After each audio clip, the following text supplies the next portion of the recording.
मोसादची महिला गुप्तहेर खोमेनींच्या घरात।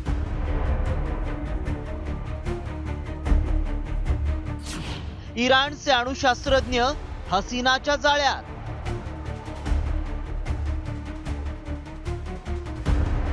कातिल हसीनानं केला शास्त्रज्ञांचा गेम। इस्रायल विरोधात इराणचं पारडं जड होत चाललंय। मात्र कातिल हसीना या मोसादच्या महिला गुप्तहेरानं इराणची झोप उडवली आहे। मनमोहक सौंदर्य आणि कातिल अदांमुळे हसीना थेट इराणच्या सम्राटाच्या घरात पोहोचली।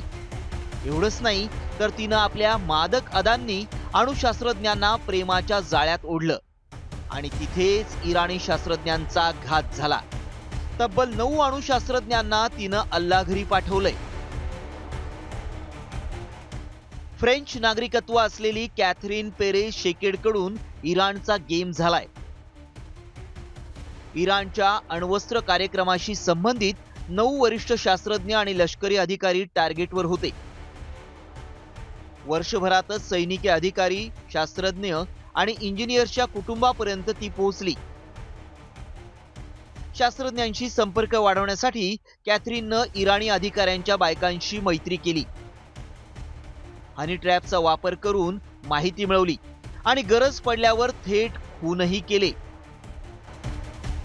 त्याच फोटोंच्या आधारे इस्रायलनं 13 जूनला इराणच्या अणुकेंद्रांवर आणि तेहरानवर हल्ला केला। यामागे कातिल हसीनाचा गेम होता। इस्रायलच्या हल्ल्यानंतर इराणी गुप्तचर यंत्रणांना कातिल हसीनाचा खेळ लक्षात आला।